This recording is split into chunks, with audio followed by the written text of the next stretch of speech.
චූටි බබෙක් බලා ගන්න අම්මා කෙනෙක් තාත්තා කෙනෙක් හෝ වේවා ඩේ කියා එකක කෙනෙක් හෝ වේවා ඕනම කෙනෙක් චූටි බබාලා එක ගත කරනවා නම් මේ අද මම කියා දෙන දේ හරිම වැදගත් දෙයක්. ඒ තමයි මේ පුංචි පැටියෙකුට චොකින් එහෙම නැත්නම් යමක් හිර වුණාට පස්සේ කළ යුතු ප්‍රථමාධාරය. මේක සමහරලාට ඔබ බබෙක් ඉන්න කෙනෙක් නොවෙන්නත් පුළුවන් පාරිදි තොටක හරි ඔබට ප්‍රයෝජනවත් වෙයි මේ චොකින් ෆස්ට් ඒඩ් එක. චොකින් ෆස්ට් ඒඩ් එක කියන්නේ බබෙගේ ජීවිතේ ගලව ගන්න තියෙන හැම කෙනෙක්ම දැනන් ඉන්න ඕනේ ප්‍රථමාධාරයක්. එතකොට බබෙකුට කෑම කද්දී එහෙම නැත්නම් එයා මොකක් හරි උගුරට දාලා හිර කරගත්තොත් අනිවාර්යයෙන්ම අපිට පුළුවන් දරුවගේ ජීවිතය බේරගන්න මේ ප්‍රථමාධාරය දැන හිටියොත් 100%ක්. මොකද අපිට රෝහල් වලට අනන්තවත් එනවා චූටි බබාලා හිර වෙලා කෑම හිර වෙලා යම් යම් දේවල් හිර වෙලා හුස්ම ගන්න බැරි වෙලා විනාඩි 2ක් 3ක් ඇති දරුවගේ ජීවිතේ නැති වෙන්න හරියට ෆස්ට් ඒඩ් එක දන්න කෙනෙක් හිටියනම් අනිවාර්යෙන් බේර ගන්නවා කියලා අපි හැම දරුවෙක්ම එහෙම වෙච්ච දරුවෙකුට කියනවා අපරාධේ මෙයාව මෙහෙම ප්‍රථමාධාරයකට යොමු කරා නම් දැනගෙන හිටියනම් ඕගොල්ලන් මේ දරුවා බේර ගන්නවනි කියලා. ඉතින් මේක හරි බහුල කාරණාවක් මේ හිර වෙලා දරුවෝ නැති වෙන ඕගොල්ලෝ දැකලා ඇති ඕන තරම.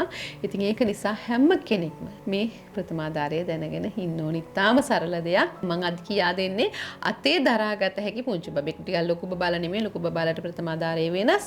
අතේ දරාගත හැකි අතේ බරට දරාගත හැකි පුංචි බබෙකුට කොහොමද යමක් හිර වුණාම මොකද්ද කරන්න කියලා. පළවෙනිම එක තමයි යමක් බබෙකුට හිර වෙලා කියලා අපිට තේරෙනවා නම් බබා නිකන් අමුතු විදියට හුස්ම ගන්නවා හුස්ම පිට කරගන්න බෑ සමහරට අතපය නිල් වෙලා තියෙන්නත් පුළුවන්. ඒ වගේ වෙලාවක නම් ගොඩාක් බලන් ඉන්න බෑ ප්‍රථමාධාර කර කර ප්‍රථමාධාරයේ අතරතුරම රෝහලකට අරගෙන යන්න ඕනේ. හැබැයි බබාට යමක් හිර වෙලා කියලා ඔයගලන්ට දැනෙනවා නම් පළවෙනිම දේ බබා කලබල කරන්න එපා. කලබල කරපු ගමන් බබත් කලබල වෙනවා.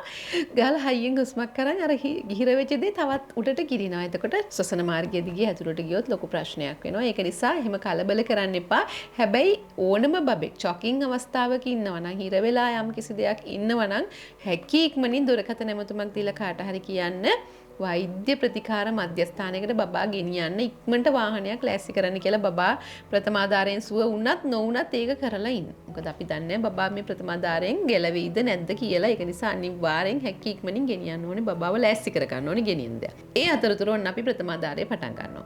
දැන් චූටි බබා මොනවා හරි හිර වෙලා ඉන්නවා නම් යාව සාමාන්‍ය විදිහට කෑ ගහන්නේ කරන්නේ නැතුව කලබල කරන්නේ නැතුව වඩා ගන්න. වඩාගෙන කෙලින්ම බබාව දකුණු අත පැත්තට එයාගේ දකුණු අත පැත්තට එහෙම නැත්නම් මේ පැත්තට. ගොඩක් වෙලාවට මේ උඩ අතට තියාගන්න එක තමයි හොඳ. බෙල්ල මේ විදිහට හරවන්න. දැන් මේ ඩෝල් කෙනෙක් නිසා ඔයාලට සාමාන්‍ය බබෙක් නම් ඊට වඩා හොඳට බලන්න පුළුවන්.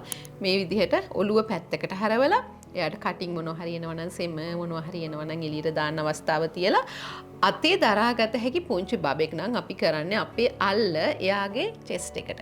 මේ විදිහට හොඳට ආවරණය වෙන විදිහට බෙල්ලට පොඩි සපෝට් එකක් මේ ඇඟිලි වලින් ලැබෙන විදිහට අත දිගේ බබාව ආධාර කරගන්න. දැන් මේ විදිහට අත දිගේ තියාගන්න පුළුවන් පැන්චෙක් නම් අල්ල මෙහෙම තිබ්බා මේ විදිහට අල්ල දිගේ බබාව ආධාර කරගත්තා. එතකොට අපි මේ අතට ආධාර වෙනවා බබාව. චූට්ටක් ඔළුව පස්ස පැත්තට වඩා පොඩ්ඩක් පල්ලෙහාට තියාගන්න. මේක හරි ඉක්මනට කරන්න ඕනේ. දැන් බබාව මෙහෙම දැන් අත උඩ තියාගන්න බැරි නම් මෙයා චූටි බබෙක් වුණත් ටිකක් බර වැඩි නම් අපි කරන්නේ ගොඩක් වෙලාවට කකුල දැන් මොකක් හරි වාඩි වෙලා ඉන්නවා නම් හරි නැගිටලා ඉන්නවා නම් බිත්තියකට හේතු වෙලා හරි අපි කකුල නවලා මෙහෙම උඩට ගන්නවා. නැගිටලා ඉන්නවා නම් වාඩි වෙලා ඉන්නවා නම් කකුල සාමාන්‍ය විදිහට තියාගෙන කකුල උඩින් අර විදිහටම අල්ල තිබ්බ වගේ දන හිස හෝ මේ හරිය කකුලේ කලව හරිය බබාට අර විදිහටම තියලා මේ විදිහට පොඩි ඇන්ගල් එකක් එක්ක බබාව තියාගන්න පුළුවන් කකුල උඩ. හරි දැන් අපි අතට ගමු බබාව මේ විදිහට අතට අරගෙන ඔළුව පැත්තකට හැරෙව්වා අත දිගේ බබාව ආධාර කරගත්තා මේ විදිහට අත දිගේ ආධාර කරගත්තා ආධාර කරගෙන ඊට පස්සේ අපේ අල්ලේ මේ හරියෙන් අල්ලේ පහළම හරියෙන් අපි බබාට තට්ටු 5ක් දාන්න ඕනේ ඉදිරියට සහ පහළට. ඒ කියන්නේ කෙලින්ම මෙහෙමත් නෙමෙයි කෙලින්ම පහළටත් නෙමෙයි ඉදිරියට සහ පහළට අතරට තමයි මේ ප්‍රවේගය ගමන් කරවන්න ඕනේ. මේ පීඩනය යොදන්න ඕනේ. මෙහෙම රිද්මයානුකූල 5 පාරක් තට්ටු කරන්න ඕනේ පිටට මෙන්න මේ විදිහට මේ උරහිස. ඒ කියන්නේ බබාගේ කිහිලි දෙක එකතු කරලා රේඛාවක් ඇඳම ඒ රේඛාව මැද හරියට තමයි අපේ ප්‍රහාරය එල්ල වෙන්න ඕනේ. මේ විදිහට බබාගේ වයසට ගැලපෙන බබාගේ ප්‍රමාණයට ගැලපෙන ප්‍රහාර 5ක් මේ විදිහට එල්ල කරන්න පුළුවන්. මුලින්ම දැන් මම ඔයාලට කැමරාවට පේන නිසා මෙහෙම තියන් ඉන්නේ නැත්තම් බබාව අපි තියාගන්න ඕනේ. මෙහෙම අතට හොඳට ආධාර වෙන විදිහට මේ විදිහට අත දිගේ ආධාර කරලා තමයි බබාව තියාගන්න ඕනේ. දැන් කැමරාවට පේන්න ඕන නිසා මම මේ විදිහට තියන්නේ. චූට්ටක් ඇඟමෙන් පහළට තිබ්බා. ඊට පස්සේ මෙතනින් ප්‍රහාර 5ක් එල්ල කරන්න ඕනේ. 1 2 3 4 5. මේ විදිහට ප්‍රහාර 5ක් එල්ල කරා. එල්ල කළා ඊට පස්සේ ආයි හැක්කි ඉක්මනින් බබාව අනිත් පැත්තට හැරෙවුවා. අනිත් පැත්තට හරවලා ඒත් හිස මේ විදිහට පැත්තට හරවලා තියාගත්තා. ඊට පස්සේ බබාගේ තනපුඩු දෙක එකතු කරාම තනපුඩු දෙක හරහා ඉරක් ඇන්දොත් කියලා හිතන්නකෝ. ඒ ඉරට ඇඟිලි දෙකක් පල්ලෙහාට. ඇඟිලි දෙකක් විතර පහළට එන්න මේ බබා නම් ගොඩාක් චූටි නිසා ඇඟිලි දෙකක් පහළට තිබ්බම පොඩ්ඩක් පල්ලෙහාට එනවා. මියා ගොඩක් පුංචි.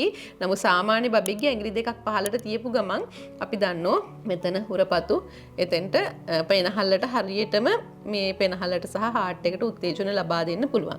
එතකොට අපි ඇඟිලි දෙකක් පල්ලෙහාට මේ විදිහට ඇඟිලි දෙකකින් 1 2 3 4 5 විදිහට රිද්මයානුකූලව 5 පාරක් ප්‍රෙෂර් එක දෙන්න ඕනේ තෙන්ට. ඒකෙන් කරන්නේ අපි බබාගේ හાર્ට් එක සහ පෙනහළු උත්තේජනය කිරීම. ඊට පස්සේ එහෙම කරලා නැවත වතාවක් අපි ආපහු ගන්නවා මේ විදිහට. අරගෙන ආය අත දිගේ ආධාර කළා ආපහු 5 පාරක් මේ වගේ ඉදිරියට සහ පහළට වැටෙන ප්‍රවේග 5ක් මේ විදිහට රිද්මයානුකූලව ලබා දෙනවා. මේ විදිහට 3 වතාවක් බබාට කරන්න පුළුවන්. 3 වතාව කරනකොට බොහෝ වෙලාවට 99%ක්ම බබාට හිර වෙලා තියෙන දේ එළියට පිට වෙලා යනවා. එහෙම යන්නේ නැත්නම් පිට වෙලා 3 වතාවක් යන්නේ නැත්නම් බබාට දිගින් දිගටම මේ ප්‍රථම ආධාරය සිදු කරමින් 5 වතාවක් දක්වා ප්‍රථම ආධාරය සිදු කරන්න පුළුවන්. හැකි ඉක්මනට රෝහලකට බබා රැගෙන යන්න ඕනේ. එහෙම නැත්නම් කෘත්‍රිම ශ්වසනය දෙන්න ඔබ පුහුණු වෙලා ඉන්නවා නම් විතරක් බබාට කෘත්‍රිම ශ්වසනය ලබා දිය හැකි. බබා නිල් වෙනවා නම් වගේ නම් ටිකක් තත්ත්වයේ බරපතලයි නම් ඔබට පුළුවන් කෘත්‍රිම ශ්වසනයත් බබාට ලබා දෙන්න. අපි ඊළඟ වැඩසටහනකින් ඒ ගැනත් කියලා දෙන්නම්. එතකොට මේ විදිහට තමයි පුංචි බබෙකුට චොකින් එහෙම නැත්නම් හිර වුණාම කරන ප්‍රථම ආධාරය. අම්මා කෙනෙක් වෙනවා නම් ඔබ තාත්තා කෙනෙක් වෙන්න ඉන්නවා නම් අම්මා කෙනෙක් වෙන්න ඉන්නවා නම් එහෙම නැත්නම් චූටි බබෙක් බලා ගන්න ඩේ කෑයක වැඩ කරන කෙනෙක් නම් හැම කෙනෙක්ම මේ ප්‍රථම ආධාරය නැවත හරි බලලා පුරුදු වෙන්න. චූටි බබෙක් අතට අරන් හරි අල්ලලා හරි බලලා පුරුදු වෙන්න. මොකද ඕනම අවස්ථාවක මෙවැනි හදිසි අවස්ථා බබෙකුට කෑම කවද්දි විය හැකි, බබෙක් මොනවා හරි අහුල්ලා කටේ දාගෙන විය හැකි.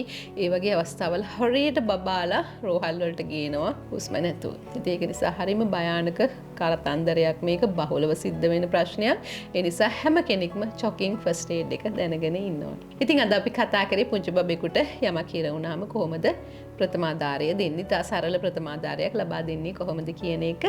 ඉතින් ඔයගොල්ලන්ට ඉස්සරහටත් අපි මේ වගේ හිතාම වැදගත් මාතෘකා මාතෘහා ළමා සෞඛ්‍ය සම්බන්ධවත් ඊට අමතරව සමස්ත ප්‍රජාවගේම සෞඛ්‍ය සම්බන්ධව යාවත් කාලීන වෙච්ච කරුණු කාරණා සහ වර්තමාන සෞඛ්‍ය සම්බන්ධව තියෙන ගැටලු සහ ඒ සම්බන්ධව සෞඛ්‍ය කරුණු කාරණා අරගෙන එනවා.